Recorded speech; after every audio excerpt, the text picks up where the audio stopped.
Washamu Askofu Willibrod Henry Kibozi, askofu msaidizi wa jimbo letu kuu Katoliki Dodoma, waamini wote, wanalita wakashia kutoka jimbo la Singida na parokia zote ambazo utume umefika, na kwa viongozi wetu wa ngazi ya halmashauri ya jimbo na dekania na waamini wote ambao tumejumuika katika adhimisho hili.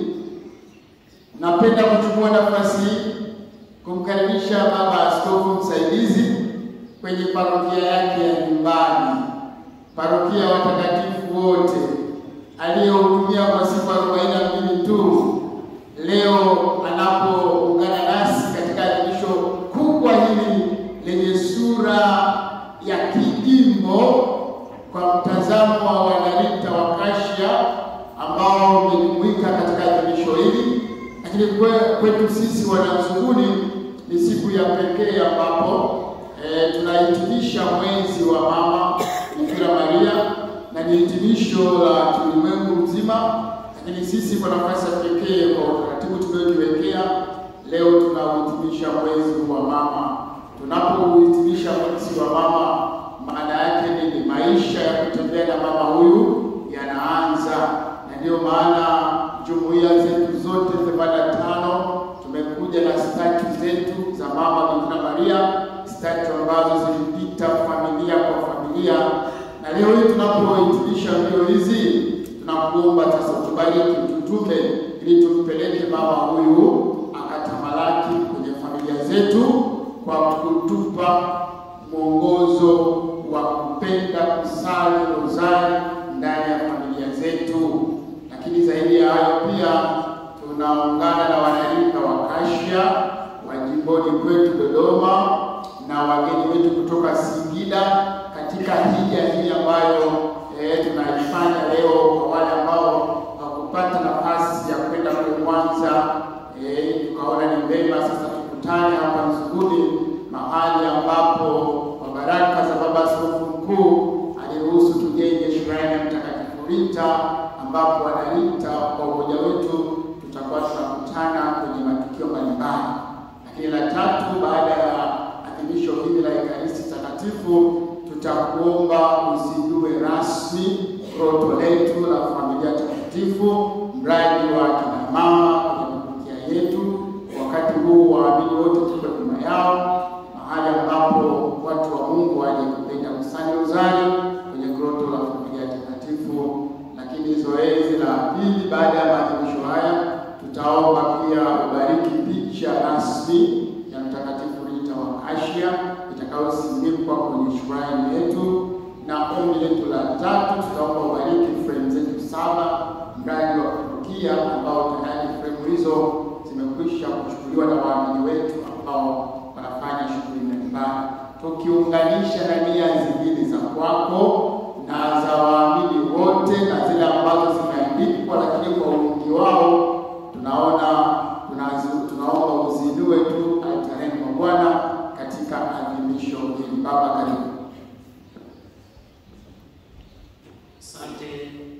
Pende kushukuru kwa neema na baraka ambayo anatujalia sisi sote kwa namna ya pekee, kwa fursa ya imani ambayo inakuwa siku hata siku katika maeneo yetu ya Dodoma, lakini niseme metropolitan ya Dodoma.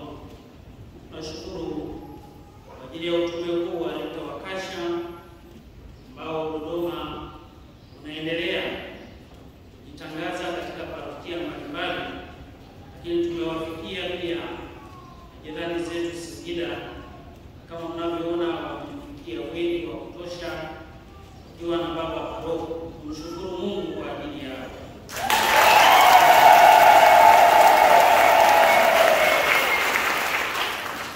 Katika haya yote yaliyosemwa na kufunga mwezi wa Bikira Maria, zidi kusali na kuomba. Sio tu tunafunga tuache kusali, ila tunafunga mwezi huu kwa sababu mwezi unaoanza kesho na jukumu lingine pia la pekee, lakini iko tulichokianza katika mwezi huu tuendelee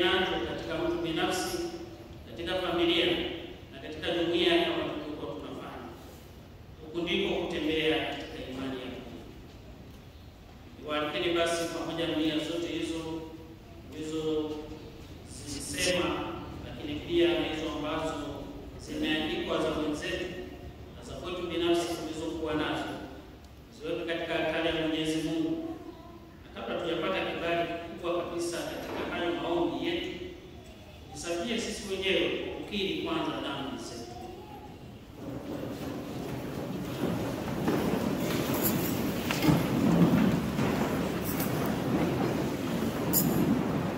Amuungamia Mungu Mwenyezi.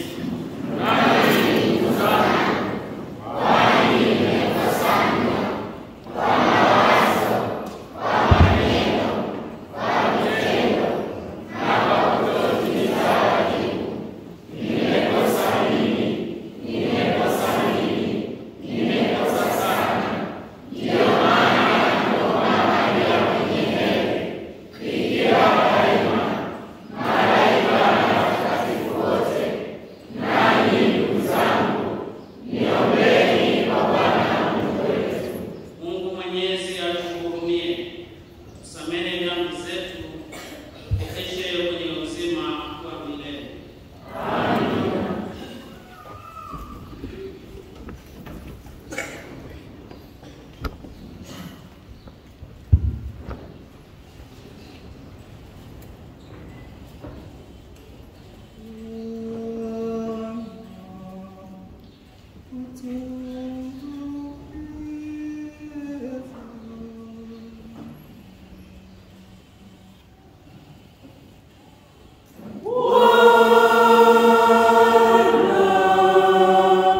unampa uwezo Mtakatifu Rita wa Kasha kushiriki mateso ya mwanao. Jalie nasi ujasiri wa nguvu wakati wa majaribu, kwa uvumilivu, subira, uweze kuzama zaidi katika fumbo la Pasaka la mwanao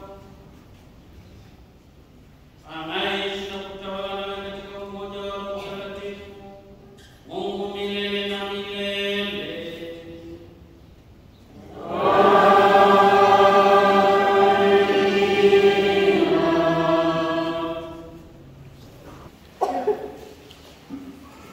Somo la waraka wa Mtume Paulo kwa Warumi, sura ya 12 aya ya 9 hadi ya 16.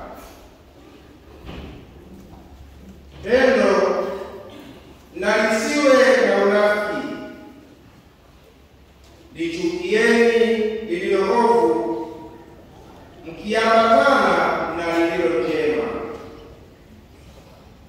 Kwa pendo la udugu, mpendane ninyi kwa ninyi, kwa heshima, mkiwatanguliza wenzenu kwa bidii, si walegevu, mkiwa na juhudi katika roho zenu, mkimtumikia Bwana kwa tumaini, mkifurahi katika dhiki, mkisubiri katika kusali, mkidumu kwa mahitaji ya watakatifu, mkifuata ukarimu katika kuwakaribisha wageni, mkijitahidi.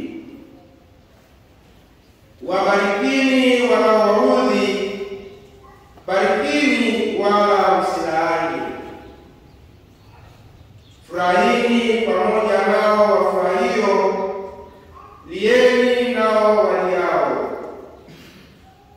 Mpatane nia zenu ninyi kwa ninyi, msimie yaliyo makuu, lakini mkubali kushughulishwa na mambo manyonge. Neno la Bwana. Tumshukuru Mungu.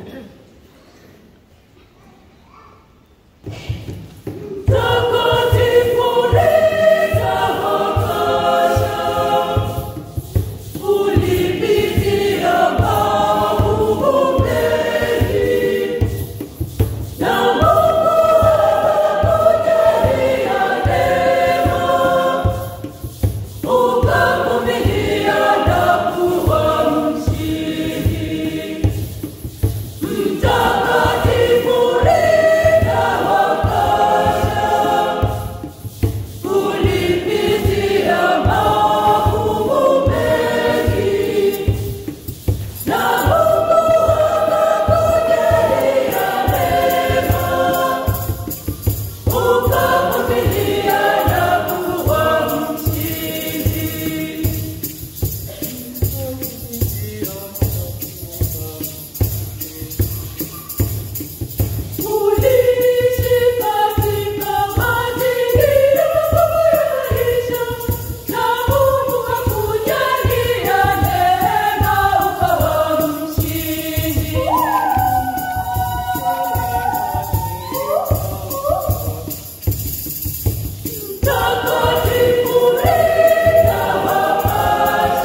Mariamu aliondoka siku hizo akaenda hata nchi ya nyumbani kwa haraka mpaka mji mmoja wa Yuda.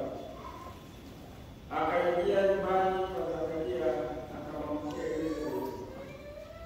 Ikawa Elizabeti aliposikia kule kwa kutoka kwake Mariamu, kitoto kichanga kikaruka ndani ya tumbo lake.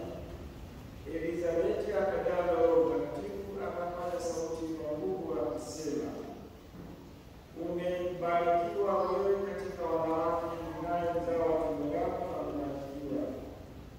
Limenitokea neno hili, hata mama wa Bwana wangu anijulie mimi?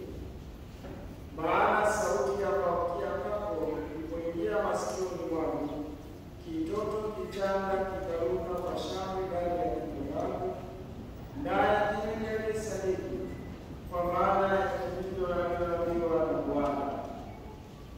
Mariamu akasema,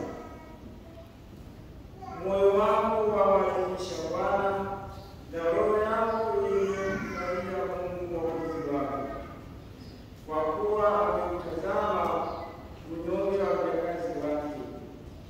Maana tazama, tokea sasa vizazi vyote wataniita mbarikiwa, kwa kuwa Mwenye Nguvu amenitendea makuu, na jina lake ni takatifu. Na rehema zake hudumu vizazi hata vizazi kwa hao wanaomcha. Amefanya nguvu kwa mkono wake, amewatawanya walio na kiburi katika mawazo yao, amewaangusha wakuu katika viti vyao vya enzi, na wanyonge amewakweza. Wenye njaa amewashibisha mema, na wenye mali amewaondoa mikono mitupu. Amemsaidia Israeli mtumishi wake, ili kumbuka rehema zake kama alivyowaambia baba zetu, Ibrahimu na uzao wake hata milele. Mariamu akakaa naye kadiri ya miezi mitatu, kisha akarudi kwenda nyumbani kwake.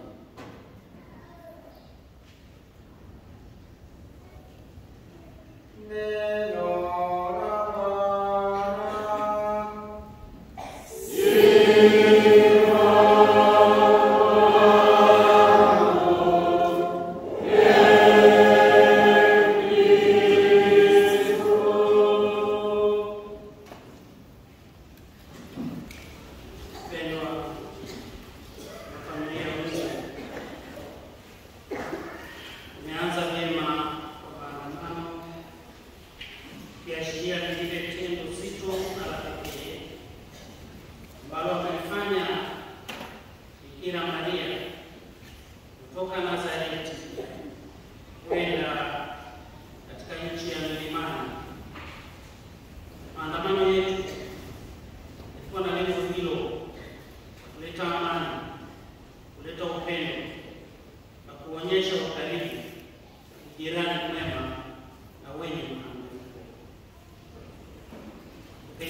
Hakuwa na nafasi hiyo kutokana na na uhitaji wa sehemu zingine ambazo kwa hakika walihitaji sana kupata imani, neno la Mungu liingie. Na ndio maana Paulo akitambua wazi kuwa ana wajibu wa kujua kuwa Warumi wanaendelea na wanakuwaje, aliwatuma wafuasi wake kuulizia hali inavyoendelea. Majibu anayopewa kati ya mengi ndiyo somo hili tunalosikia leo linajibu kwa changamoto waliokuwa nayo Warumi. Walikuwa na changamoto ya unafiki uliwatawala sana. Sasa Paulo anaandika barua na anawaambia kuwa pendo lenu lisiwe na unafiki wowote. Jambo baya lisifanye kuwa jema, chukieni kila lililo baya, chukieni wote. Kila lililo jema basi lipendeni wote, na hilo mlibebe na mlihubiri. Watembeleeni watu wenye shida na mahangaiko, muwafariji, lakini wakaribisheni wageni. Wapende vile ambavyo mnavyo ninyi, kuleni pamoja nao. Huu ndio uhalisia, ndio ukweli, ndio imani. Sisi leo somo hili ni sahihi pia. Wote kama wanaparokia ambao tunafika tunasema tunafunga huu mwezi, lakini pia si kwa kufunga kwa matendo, ila tunafunga kwa sababu kama nilivyosema kuna mengine yanaendelea. Tayari katekesi tuliyoipata kwa kipindi hiki itufaa, itutoshe tukue kiimani na tuendelee kufanya matendo haya ya imani.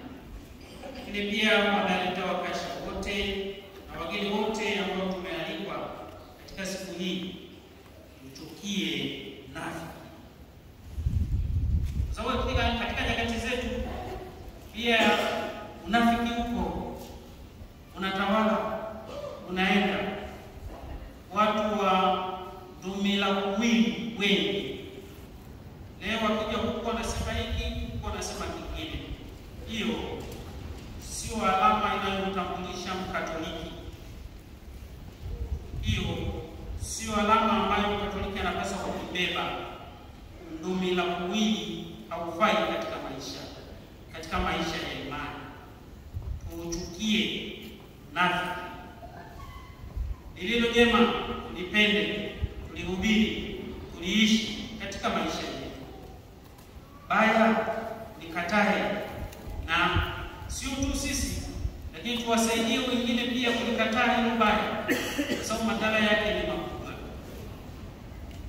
Na wala usibaki kusema shauri lake, ni shauri letu sisi. Pendo wanaleta wakasha na wajibu mkubwa na wapekee kuendelea kumhubiri Kristo.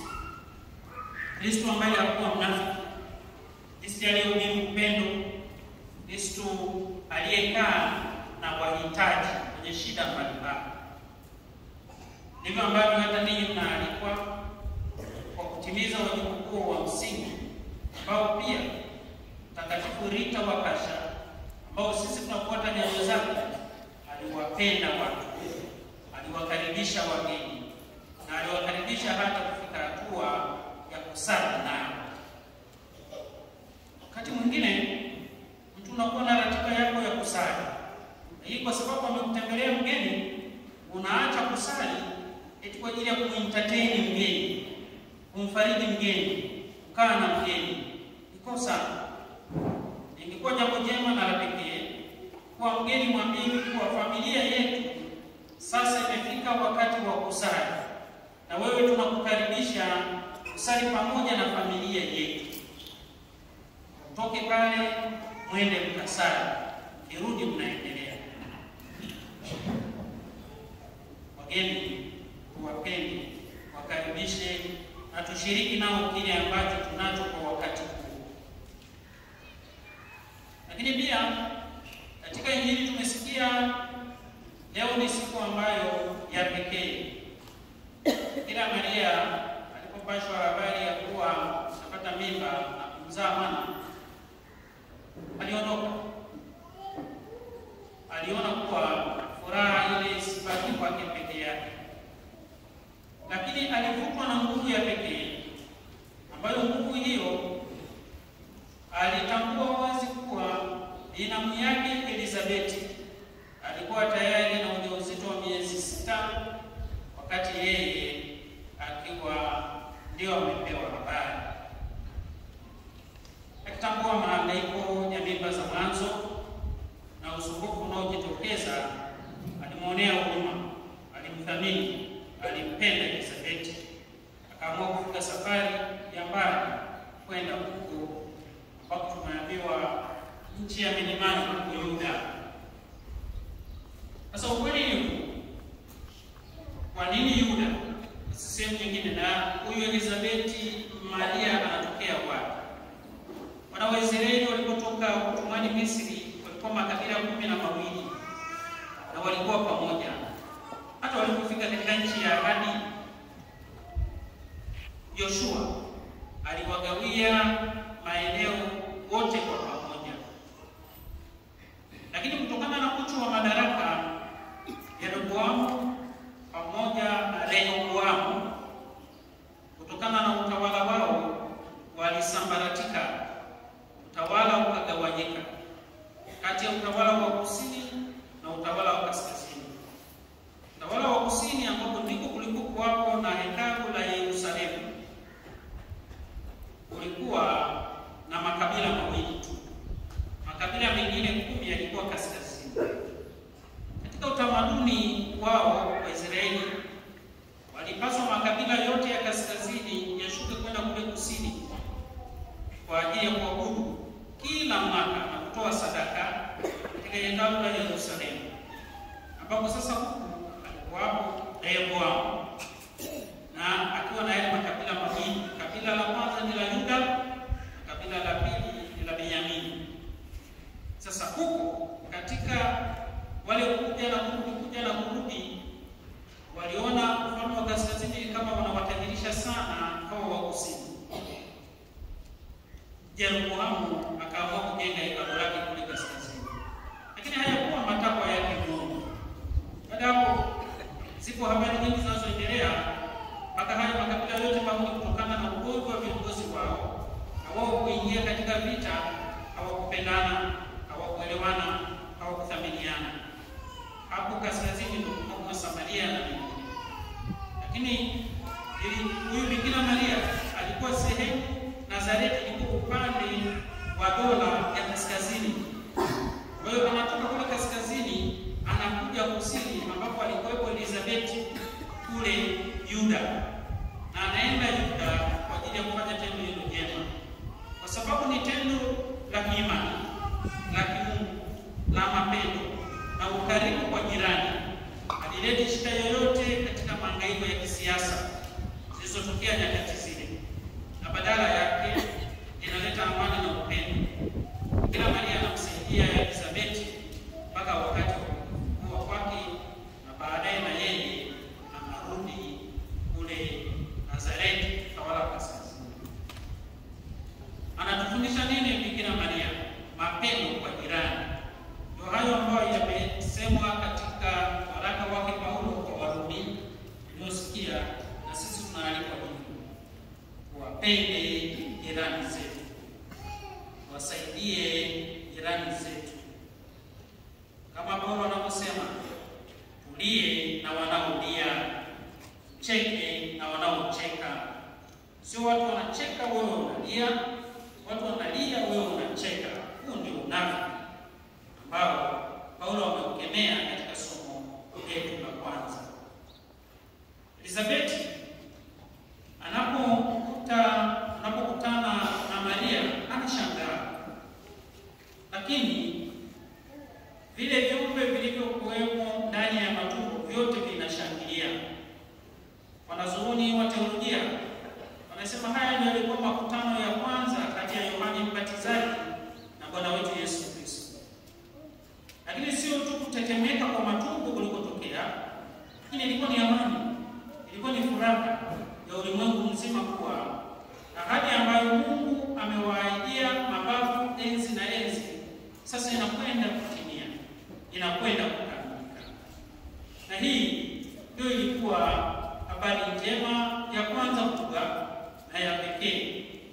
Elizabeti, kwa Maria kumtembelea Elizabeti na kukaa naye na kumsaidia mpaka wakati ulipofikia kufungua, naye akarudi kwake kuendelea na majukumu yake. Muombe Mungu siku zote yaliyo upendo kwa jirani, yaliyo upendo kwetu sisi wenyewe, lakini atujalie moyo wa sala. Atujalie kuheshimu na kuthamini viumbe ambavyo Mungu ametupatia kama zawadi vilivyo ndani ya matumbo yetu. Katika nyakati zetu, dhambi ya kuua kwa njia ya utoaji wa mimba inaonekana kuzoeleka sana na kusababisha mtu hata kuua dhamini asiumie kuwa ametenda jambo la pekee. Analiacha jinsi lilivyo, anaona kuwa ni kitu cha kawaida, si sawa na si kweli, si imani na si upendo. Ukitoa kitu ambacho Mungu amekupa kama zawadi, tuendelee kusali na kuomba wote wanaofikia hatua njema na nzuri ya kupokea zawadi ya Mwenyezi Mungu, wawe tayari kutunza na kulea kama alivyofanya Elizabeti na Bikira Maria mpaka mwisho.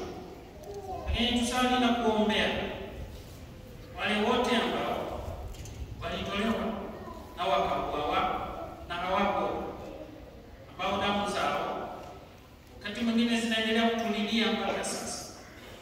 Mungu atuhurumie na atusamehe katika hili. Wajibu wetu kusali na kuomba dhambi na mtindo huu, uovu wa mtindo huu, au kubariki hii kanisa, lakini hata kijamii, kuwa tupambane na vita hii kubwa, kwani vita ya siri, lakini ni vita ambayo inakuwa jeshi kubwa la Mungu ambalo liko hapa duniani. Tuombe heri na baraka, safari njema ya mafanikio makubwa katika utume wenu wanalita wakati. Kiheshimu na kuthamini na kuziishi kwa matendo nyayo zote ambazo Mtakatifu Rita yeye alizipitia, na ninyi kwa ahadi na kwa kukubali mnaamua kupitia nyayo hizo. Thamini, weni wanyenyekevu katika kutimiza wajibu wenu, sababu unyenyekevu utawapa nguvu, utawapa amani na utawapa furaha. Lakini unyenyekevu utawapatia tunda kubwa la upendo na kumjua yeye ambaye mnamtafuta ili muweze kuishi. Endeleeni kuona kuwa sala na matendo yenu mema yanakuwa ni dira kwa waamini wengine kuvutiwa na kupenda kujiunga na chama cha Mtakatifu Rita wa Kasha. Wazi kabisa, onyesha mfano mbaya na usio mzuri, watu watasema hawana haja ya kujiunga na chama hiki, utume huu mzuri na wa pekee. Lakini tukionyesha kwa matendo kweli, tukiwajibika kweli, wote watajiunga. Na ile wanatambua wazi kuwa kuna sadaka kubwa na matoleo mengi na ya pekee yanayofanyika, lakini ukitoa kwa moyo na kwa upendo mkubwa, Mungu anabariki sadaka hiyo na matoleo yako na kukusaidia katika mambo mbalimbali. Tuendelee kukimbilia na kumwomba Rita wa Kasha wakati wote, atuombee kwa Mungu, na sisi tuwe watiifu na wanyenyekevu kufuata nyayo zake kwa upendo. Msifu Yesu Kristo.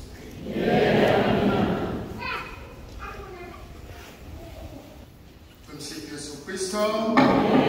Kristo. Baada ya homilia ya Baba Askofu, kinachofuata sasa na baadhi ya wanarita wanatumwa na Baba Askofu kwenda kupeleka maisha ya Mtakatifu Rita kwa watu ambao hawajawahi kusikia habari za mtakatifu huyu, na kisha kwa maamuzi yao wanaweza wakajiunga na utume huu. Baba anawatuma baadhi ya wanarita ambao viongozi ili wawe wahamasishaji wa moyo wa Mtakatifu Rita. Sio kila mmoja anaweza kwenda kuinjilisha Mrundi, kuinjilisha Kitimu, kuinjilisha Singida. Nasema tuna timu maalum. Ndio maana ndugu zetu wa Singida mmekuja ili tuwapelekee ujuzi huo, ni hata pale Singida kumpendeza Baba Askofu na mlezi kuwe na timu maalum. Kumbe hawa watakaoitwa hapa ni wale ambao tumewateua waendelee kujifunza zaidi roho ya Mtakatifu Rita, then watakuwa wanatumwa kwenye parokia mbalimbali. Nitawaita kwa majina yao. Baba Askofu atawaombea na kuwatuma. Kitumwa nenda atumike, ili habari hii njema ya moyo wa Mtakatifu Rita iweze kuenea sio tu kwenye jimbo letu kuu la Dodoma, bali na kwenye metropolitan yetu ya kati, Dodoma, Singida na Kondoa.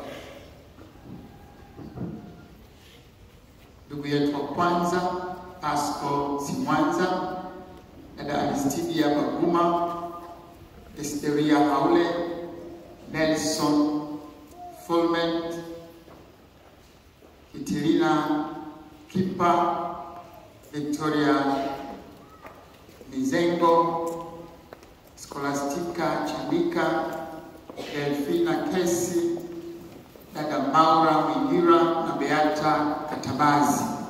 Wajongea hapo mbele, hapo chini. Basi kwa wakati mwingine na Joseph tumezoea kutuma kwa zetu au viongozi wa kasha na neno la Mungu. Ni muhimu sana na wapokee sana, sababu katika hilo tunaenda kufundisha mafundisho ya kanisa ambayo yanaelewa yanapatikana katika mitaguso.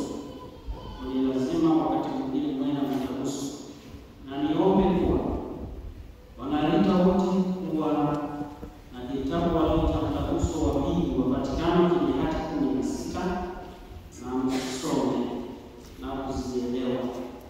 Inawezekana wakati mwingine unapokuwa katika semina zenu, basi muombe mtaalamu au kufafanulie hati moja moja katika huo mtaguso mkuu wa Vatikano, kwa sababu ndio mtaguso unaoongoza kanisa sasa hivi. Kwa hiyo neno la Mungu la kwanza, la pili mtaguso wa tatu. Sasa ndio tunafuatia hizi katiba ya chama cha Mtakatifu Rita wa Kasha. Hivi naomba tusipige katika hilo, kwa sababu ukienda tofauti na mafundisho ya kanisa utakosea sana. Naomba tunapowatuma uwe na nyenzo hizo muhimu, uwe nazo. Leo tunawatuma na hizi, tukapowatuma wakati mwingine hakikisheni nyenzo nyingine ambayo ni ya pili kwa ukubwa baada ya Biblia uwe nazo. Sawa pendo.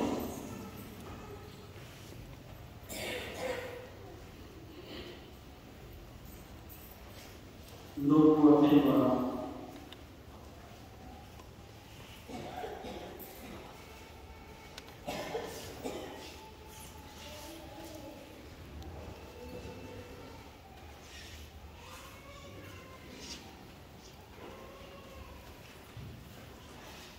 neno hili la Mungu ambalo ni chakula uzima na taa ya miguu yetu. Nitafakarini kwanza kabla ya kufundisha. Ishini kwa moyo wenu wote yale mtakayofundisha wengine.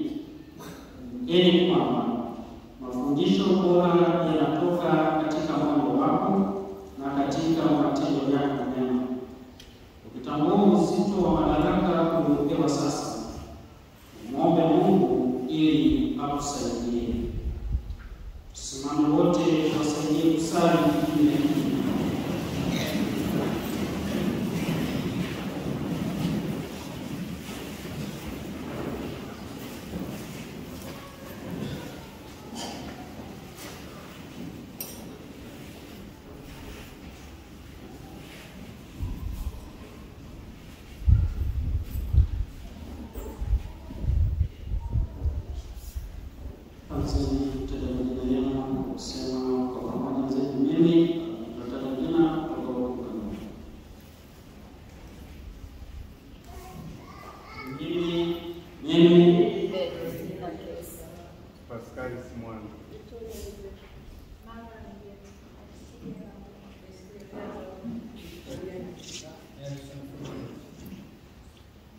napokea kwa moyo wangu wote.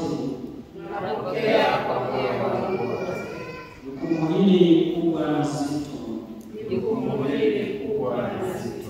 Na kuwafundisha Wakristo watakaopenda kuwa wanachama wa chama cha kitume cha Rita wa Kashi.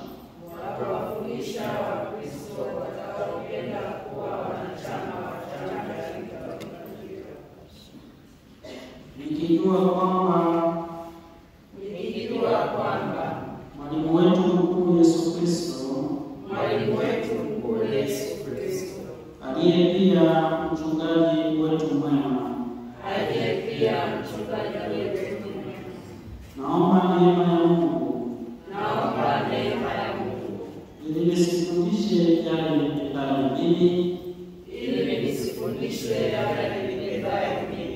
bali nifundishe neno lako lililo hai siku zote. Naahidi hivi na kuapa hivi juu ya Injili hii. Shika Injili hiyo. Ee Mungu wangu unisaidie. Amen. Nami kwa niaba ya Kanisa Takatifu Katoliki ala kitume na watuma rasmi ili mkafundishe yale tu tutakayoambiwa na Mungu mwenyewe, kama msijifundishe ninyi mwenyewe. Kwa jina la Baba na la Mwana na la Roho Mtakatifu. Nendeni Katoliki kama vyombo halali vya kanisa vinavyotoa huduma hiyo adimu kwa watu wote. Tumshukuru Mungu. Sema kofi.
Tunapoadhimisha sikukuu ya Bikira Maria mtembelea Elizabeti kule Yuda na sikukuu ya Mtakatifu Rita wa Kasha aliyeishi maisha ya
Mungu Baba Mwenyezi, ndiye asili ya upendo, wema na ukarimu.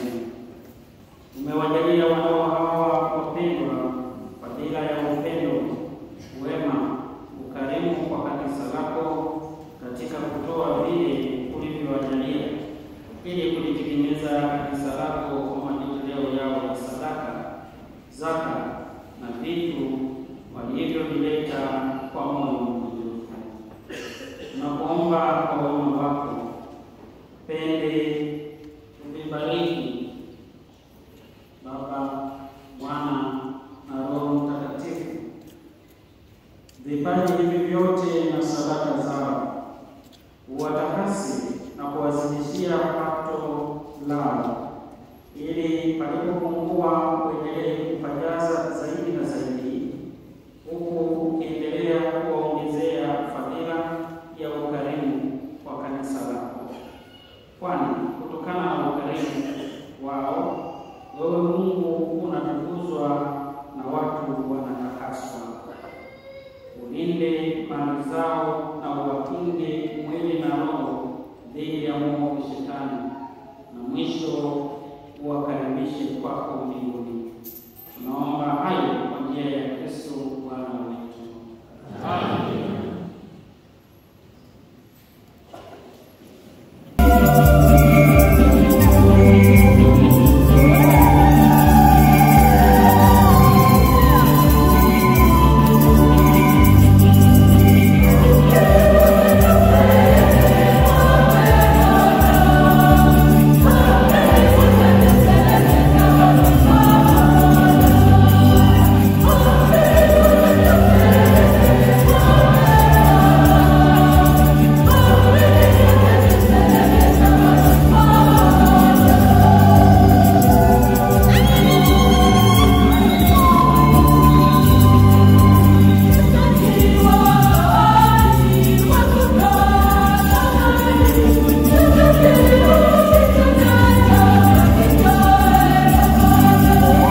mafundisho.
Vivyo hivyo baada ya kula, akitwaa kikombe na kushukuru, alikibariki na akawapa wafuasi wake akisema,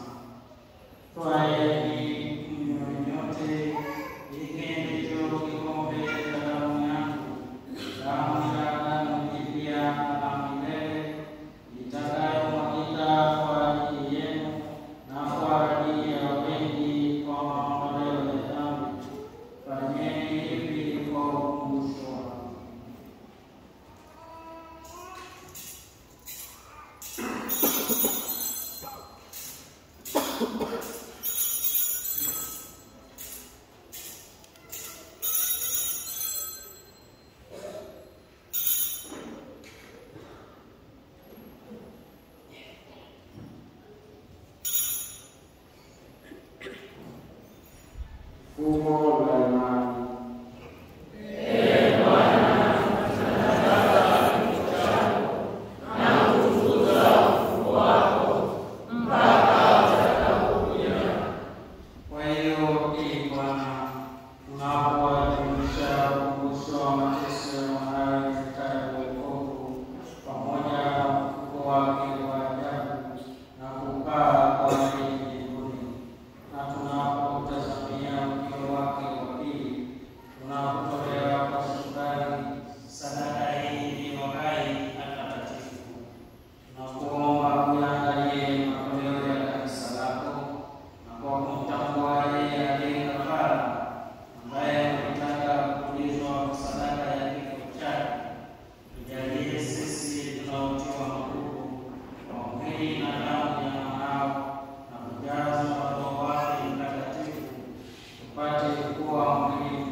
Kama sisi tulikuwa salama tulimbele ili tuweze kupata urithi pamoja na wateule wako. Kwanza kabisa pamoja na Bikira Maria mwenyewe mama wa Mungu na Mtakatifu na Bikira na mtume wako yeye na mashauri wako mtukufu pamoja na Bikira Mashia na watakatifu wote ambao tunategemea kupata neema msaada na ulinzi na ulinzi wako. Tunakuomba Bwana, huyu aliyekufanya upatanisho wetu alete amani na wokovu duniani kote. Pende kuimarisha katika imani na mapendo kanisa lako linalosafiri hapa duniani, pamoja na mtumishi wako Baba Mtakatifu wetu Leo wa 14 na askofu wetu mkuu Beatus Kinyanya, askofu msaidizi William Glory Kigozi, pamoja na maaskofu wote, waklero wote na watu wote wanaowafanya kuwa taifa lako. Usikilize kwa wema sala za jamii hii ulioita hapa mbele yako. Baba uliye mtakatifu, kwa huruma yako wakusanye kwako wanao wote waliotawanyika popote duniani. Wapokee kwa wema kutoka wako ndugu zetu marehemu na wote walioaga dunia waliopendeza, nasi tunatumaini kufika katika ufalme huo ili pamoja tushiriki milele kwa utukufu wako. Kwa njia ya Kristo Bwana wetu, ambaye kwa njia yake unaonekana ulimwengu mema yote.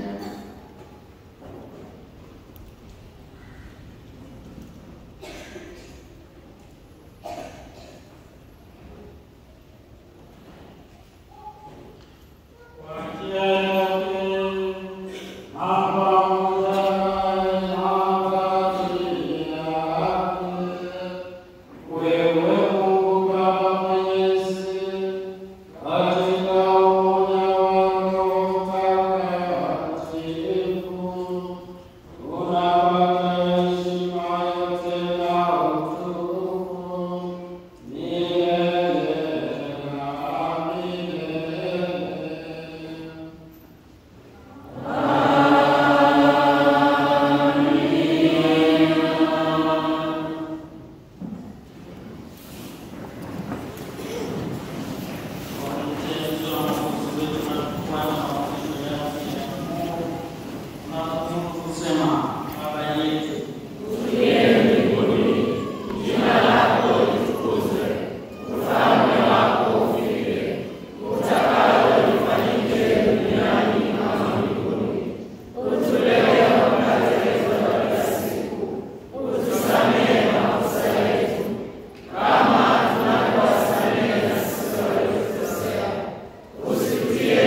naishi na kutawala milele na milele.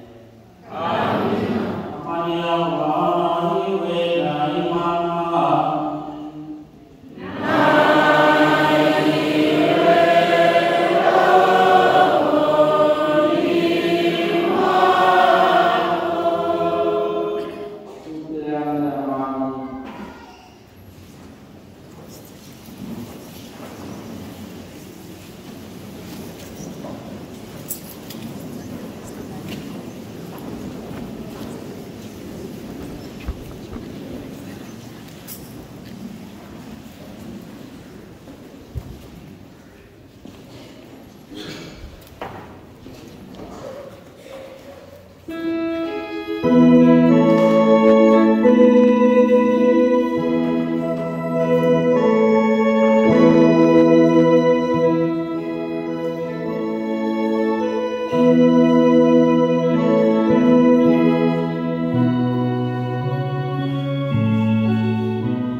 Ee Bwana, kwa chakula hiki takatifu umetushirikisha kutakasa mbinguni.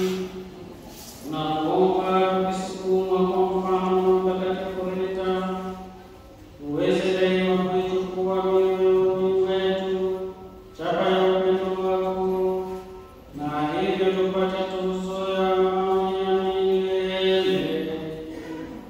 Tunaomba hayo kwa njia ya Kristo Bwana wetu.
sisi na